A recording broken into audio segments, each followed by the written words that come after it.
그리스 말로 철학이라고 뜻하는 그 철학을 의미하는 필로소피아라는 단어가 있습니다. 이 필로소피아라는 단어는 지혜를 뜻하는 소피아와 사랑을 뜻하는 필로가 결합된 단어입니다. 그리스인에게 철학을 한다는 것은 지혜에 대한 열망이요 사랑입니다. 이런 지혜는 단순히 언어적인 논증이 아니라 내가 그냥 말로만 지혜를 이야기하는 것이 아니라 공동체 사회를 이뤄가는 합리적인 과정을 형성했습니다. 그래서 한 철학자가 인간은 정치적 동물이다 라고 말한 것처럼 인간은 정치적으로 그 지혜를 사용하여 공동체가 하나의 공동체로서 나아갈 수 있는 방향을 만들어 갔었습니다. 이런 과정들을 이제 정치라고 부르게 되는 거죠. 우리가 뉴스를 통해서 하도 이 정치에 대해서 부정적인 모습들을 많이 봐서 이 정치 그러면 우리가 부정적인 이미지가 강하지만 사실은 이 정치라고 하는 것은 나와 다른 의견을 가진 사람이 나와 뜻이 다른 사람이 서로 대화와 타협을 통해서 합의점을 찾아가는 합리적인 안을 도출해가는 매우 건설적인 과정입니다. 그래서 이 정치라는 것이 매일 뭐 여당 야당이 싸우는 그게 정치가 아니라 서로 정말로 올바른 합의점을 찾아서 하나의 사회가 하나의 공동체가 합의점을 찾아가는 이 과정을 정치라고 얘기합니다. 다시 말해서 지혜는 이제 그리스인들이 얘기하는 지혜라고 하는 건 서로 분쟁과 다툼이 발생하는 그 사회를 하나로 이룰 수 있는 능력이라고 할 수 있습니다. 그러나 그렇게 지혜를 사랑하는 그리스 지역에 이 편지를 받은 고린도 교회, 이 고린도 교회는 오히려 이 지혜를 자랑함으로 하나가 되는 게 아니라 분열되었습니다. 원래 지혜는 그들의 지혜를 통하여 사회를 통합하고 하나가 되는 건데 그거와 반대로 자기네들의 지혜를 가지고 그 지혜를 자랑함으로 오히려 교회가 분열된 거죠. 나누어진 겁니다. 이 분쟁의 원인은 자랑함입니다. 고린도 교회에 퍼진 엘리트주의는 각자의 지혜를 자랑함으로 교회에 분쟁을 가져왔습니다. 그리고 이것은 단순히 교회의 분쟁의 문제뿐 아니라 바울은 이 자랑함, 이 지혜를 자랑함이 복음의 본질에 관한 문제다라고 그렇게 이야기합니다. 그러니까 단순히 이렇게 겉으로 보여지는 교회가 서로 싸우고 있구나, 다투고 있구나, 분쟁하고 있구나, 너희가 나눠졌구나, 단순히 이렇게 나눠지는 문제가 아니라는 거예요. 너희가 지금 이 지혜를 가지고 자랑하는 이 문제는 그 나눠짐보다 더 큰 너희가 이 복음이라고 하는 이 십자가라고 하는 이 본질을 너희가 알지 못하는 것이다 라고 그렇게 이야기하고 있습니다. 그러니까 매우 심각한 문제인 거죠. 이건 매우 심각하고 또 시급한 문제인 겁니다. 그래서 바울은 17절에 우리가 지난주에 봤던 본문이었는데요. 우리가 오늘 읽은 본문 위에 17절에 보면 이렇게 얘기합니다. 그리스도께서 나를 보내심은 세례를 베풀게 하려 하심이 아니요 오직 복음을 전하려 하려 하심이로되 말을 지혜로 하지 아니함은 즉 그들이 말하는 그 지혜로 하지 아니함은 그리스도의 십자가가 헛되지 않게 하려 함이라 라고 말합니다. 이 말을 다시 얘기하면 말을 지혜로 하는 것, 이 말을 지혜로 하는 것이 그리스도의 십자가를 헛되게 하는 거다라고 그렇게 얘기하는 겁니다. 그들이 말로 자랑하고 그들이 지혜를 자랑하는 것이 그 지혜로 말미암아 나는 이렇게 지혜 있습니다, 나는 이렇게 지혜가 높습니다 라고 자랑할 때에 그것은 그들이 믿고 있는, 그들이 따라야 하는 그리스도의 그 십자가를 헛된 것으로 만드는 것이다 라고 그렇게 말하고 있는 거예요. 그렇게 복음의 본질에 관해서 오늘 바울이 이야기합니다. 과거부터 인간은 자신의 지혜로, 인간의 지혜로 신에게 도달하려고 했습니다. 사단이 하와를 속일 때 이렇게 속이죠. 너희가 그것을 먹는 날에는 너희 눈이 밝아져 하나님과 같이 되어 선과 악을, 선악을 알 줄 하나님이 아심이니라 라고 인간 스스로 자신의 지혜를 가지고 신과 같이 되어서 선악을 분별할 지혜를 얻게 된다라고 사단이 하와에게 속였습니다.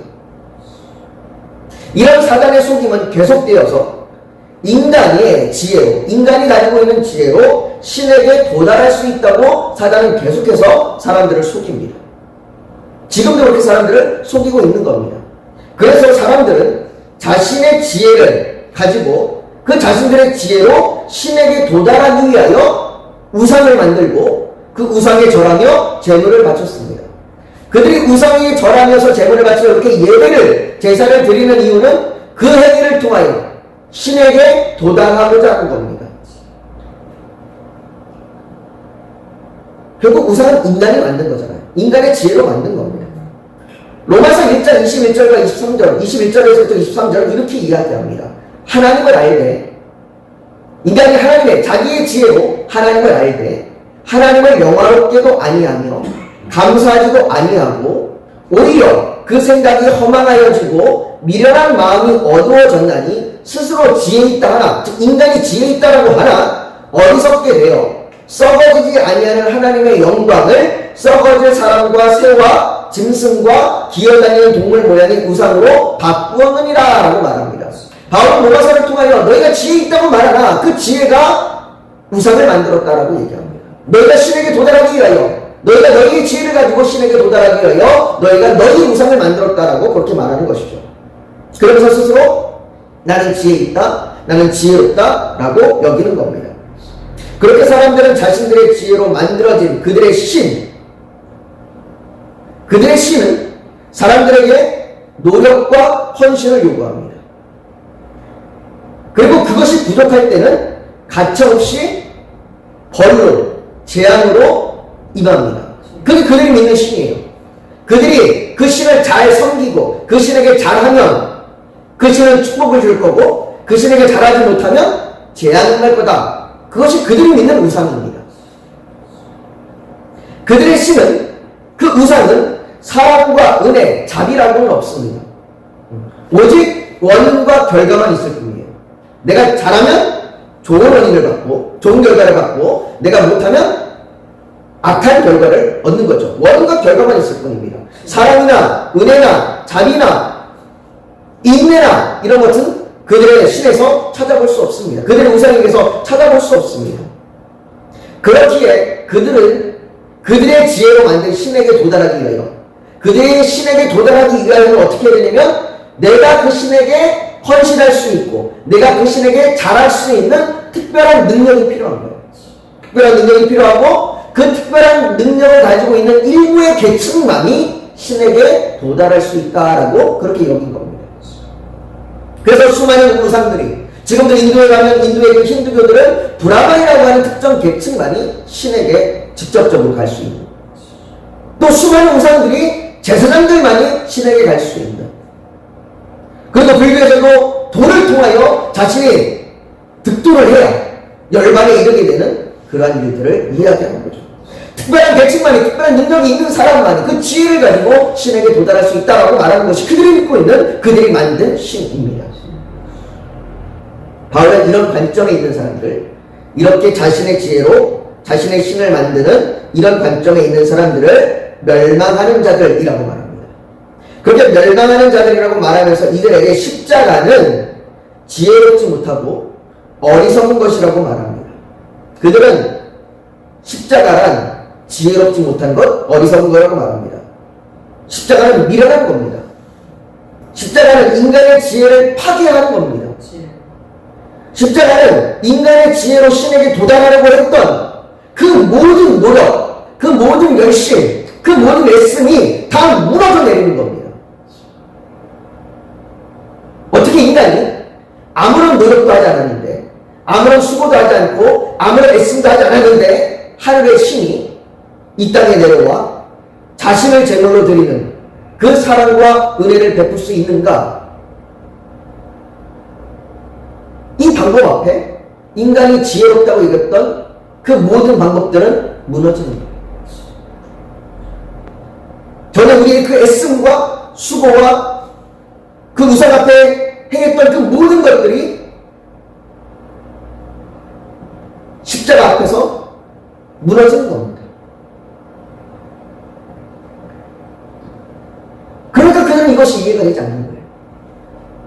어떻게 아무런 노력 없이, 아무런 애씀 없이 신에게 나아갈 수 있는가? 신과 화목해질 수 있는가? 이해가 되지 않는 겁니다.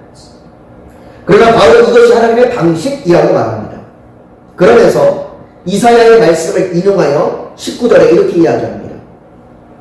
우리 19절 말씀 같이 한번 읽어볼까요? 같이 읽습니다. 시작. 기록된 바 내가 지혜 있는 자들의 지혜를 멸하고 총명한 자들의 총명을 폐하리라 하였으니 라고 말합니다. 무슨 말입니까? 인간의 지혜로 신에게 도달할 수 있는 것으로 생각했던 그들의 모든 지혜를 하나님께서 부수신답니다. 하나님께서 그 모든 총명을 폐하신답니다. 감히 인간의 지혜로 하나님과 견주어 볼 수 있을 것으로 생각했던 그 모든 것들을 멸하십니다. 인간의 지혜로 하나님과 견주어 보려고 하는 경우들을 우리는 우리에게서도 종종 볼 수 있습니다.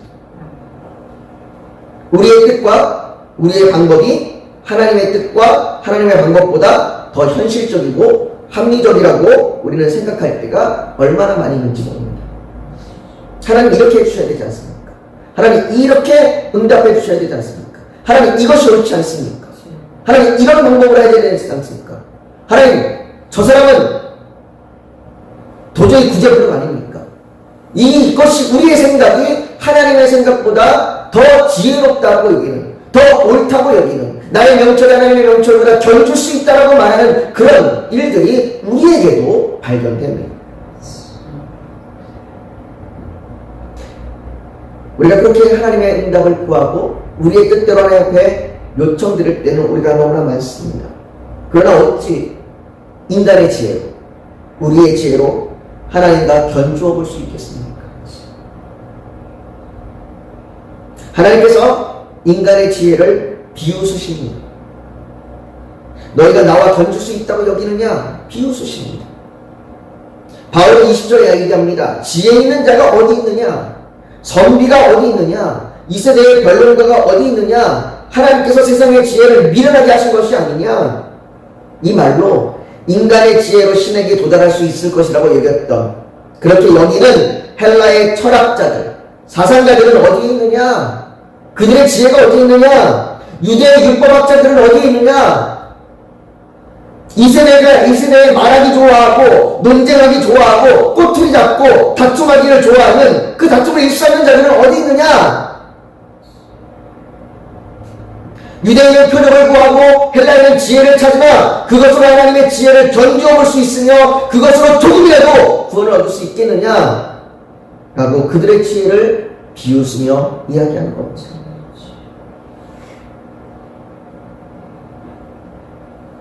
하나님께서 인간의 지혜를 비웃으시며 그들의 지혜를 부수시는 방법은 지혜 있는 자들이 어리석다고 말하는 십자가입니다.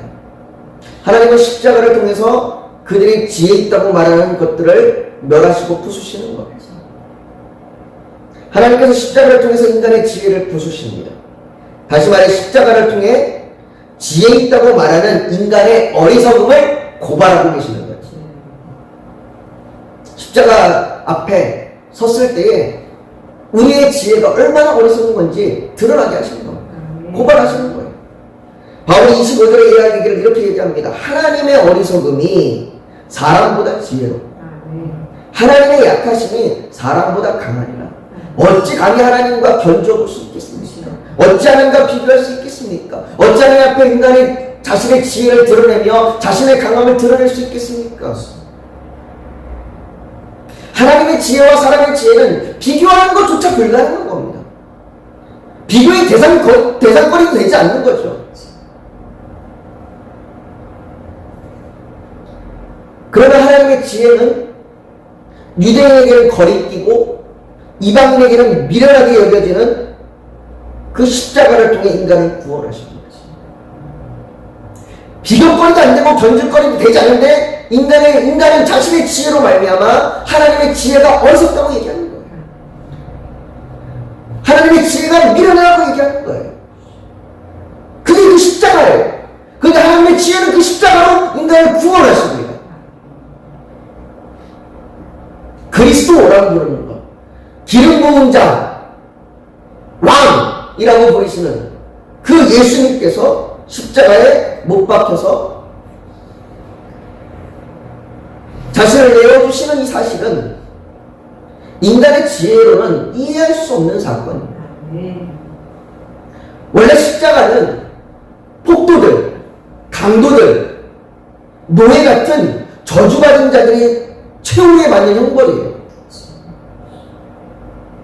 그래서 갈라디아서 3장 13절에도 뭐라고 얘기하냐면 그리스도께서 우리를 위하여 저주를 받은 바 되사 율법의 저주에서 우리를 속량하셨으니 기록된 바 나무에 달린 자마다 저주 아래에 있는 자라 하였습니다. 바울은 갈라디아서를 통해서 십자가는 저주의 상징이다. 예수께서 우리를 위하여 대신 저주를 받으셨다라고 얘기합니다. 왕이신 그분이, 그리스도이신 그분이, 하나님의 아들이신 그분이 영광과 존귀와 높임을 받으시기는커녕 그분이 아무런 죄가 없으신데, 아무런 형벌을 받아야 될 이유가 없으신데 그 십자가에 저주를 받으셨습니다.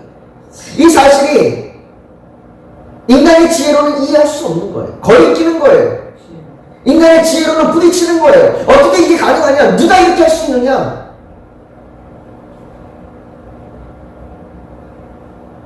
혹 친구를 위하여 목숨을 내줄 수 있고, 혹 사랑하는 이들을 위하여 목숨을 내어줄 수 있지만 어찌 원수를 위하여 목숨을 내어줄 수 있느냐? 이게 인간의 지혜로는 이해가 되지 않는 겁니다. 인간의 지혜로는 헤아릴 수가 없는 겁니다.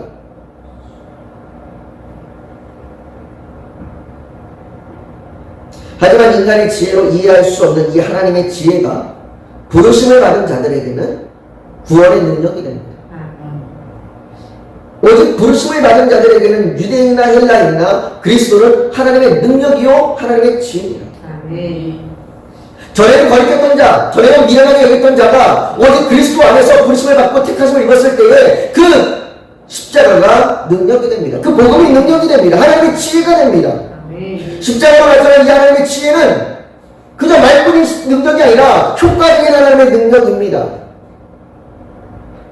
생각해 보십시오. 신에게 도달하려 했던 인간의 지혜는, 자신의 지혜로 신에게 도달하려고 했던 그 인간의 지혜는 오랜 시간 수고와 애씀과 노력이 있어야 했습니다. 거대한 의상을 만들어야 했고, 산에 돌탑을 높이 쌓아야 했고, 그 돌탑을 여러 번 돌아야 했습니다. 여러 번 절해야 했고, 심지어 자식을 제물로 바치고 몸에 상처를 내며 피를 흘리기도 했습니다. 그러나 그 수고와 애씀과 그 수많은 일들이 헛된 노력일 뿐입니다. 헛된 일들일 뿐이에요. 엘리야 선자가 갈멜산에서 바알과 아세라 선자들에게 외치기를 이렇게 얘기합니다. 큰 소리로 부르라. 그는 시민적 묵상하고 있는지, 혹은 그가 잠깐 나갔는지, 혹은 그가 길을 행하는지, 혹은 그가 잠이 들어서 깨어야 할 것인지 하매라고, 그렇게 그들이 헛된 우상에게 하는 그 행위들을 통해서 너희가 아무리 수고하고 너희가 아무리 애써도 그 헛된 우상들은 아무런 능력이 없다라고 그렇게 조롱합니다. 그들은 아무런 능력이 없습니다. 그 인간의 지혜로 도전하려고 했던 그 신들은, 그 우상들은 아무런 능력이 없습니다.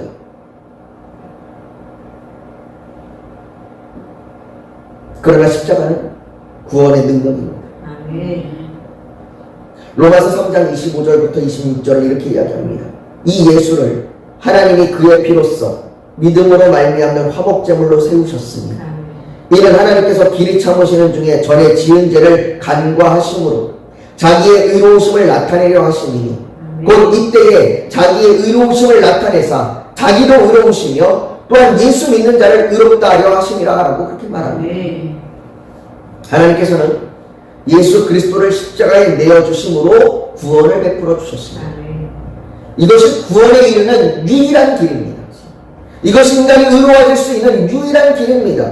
다른 이로서는 구원을 받을 수 없나니 천하 사람 중에 구원받을 만한 다른 이름을 우리에게 주신 일이 없느니라 라고 말씀하셨습니다. 그 은혜의 부르심에 합당한 우리의 반응은 믿는 겁니다. 다시 말해 이것이 하나님께서 구원을 베푸시는 하나님의 지혜임을 신뢰하는 겁니다.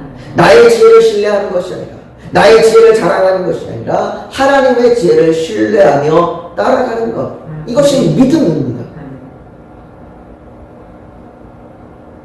사랑하는 성도 여러분, 십자가의 도는 인간의 지혜로 만들어진 신은 결코 생각할 수도 행할 수도 없는, 다시 말해 인간의 지혜로는 도저히 기대할 수 없는 겁니다. 그러나 하나님께서는 인간의 지혜로는 약해 보이고 미련해 보이는 십자가를 통하여 최고의 능력과 지혜를 나타내셨습니다. 하나님의 지혜에 어찌 인간의 지혜를 감히 견줄 수 있겠습니까? 어찌 하나님의 지혜 앞에 인간의 지혜를 자랑할 수 있겠습니까? 고린도 교회의 지혜를 자랑하는 자들이 이 하나님의 지혜 앞에 더 이상 무슨 자랑을 할 수 있겠습니까? 이건 우리도 마찬가지입니다. 우리가 어찌 하나님의 방법을 이해할 수 있겠습니까? 그러나 우리는 하나님의 방법을 순수히 받아들이지 않습니다. 하나님의 방법이 옳지 않다고 부르짖기도 합니다. 우리의 지혜로 하나님을 설득하려고 합니다. 마치 우리의 지혜가 하나님과 견줄 수 있는 것처럼 말입니다. 아닙니다. 하나님의 어리석음이 사람보다 지혜롭습니다. 하나님이 아무리 어리석다고 해도 아무리 아주 크게 생각해서 하나님이 정말 어리석고 하나님이 정말 지혜롭지 못하다 할지라도 그럴지라도 우리보다 더 지혜롭습니다. 어찌 감히 인간이 자신의 지혜로 하나님과 비교할 수 있고 견줄 수 있겠습니까? 그러면 우리가 우리의 지혜로 하나님을 설득할 수 없습니다. 우리의 지혜로 하나님 앞에 우리의 방법이 옳다고 얘기할 수 없습니다. 우리는 그저 주의 십자가 앞에 그 하나님의 지혜가 옳음을 믿고 신뢰하며 따라갈 뿐입니다. 십자가의 도는 우리의 지혜의 자랑을 내려놓는 겁니다. 우리의 지혜의 자랑을 내려놓고 우리의 어리석음을 인정하며 하나님의 지혜를 믿음으로 따라가는 길입니다. 그게 십자가의 도입니다. 사랑하는 성도 여러분, 우리가 오늘 저녁에 그 주님 앞에 우리가 그렇게 기도하기를 원합니다. 하나님, 내가 주께 기도하는 많은 기도의 제목들이 있고 내가 주께 간구하는 많은 간구의 고백들이 있지만 그 모든 기도와 모든 간구 가운데 내 지혜가 아니라 하나님의 지혜로 일하시길 원합니다.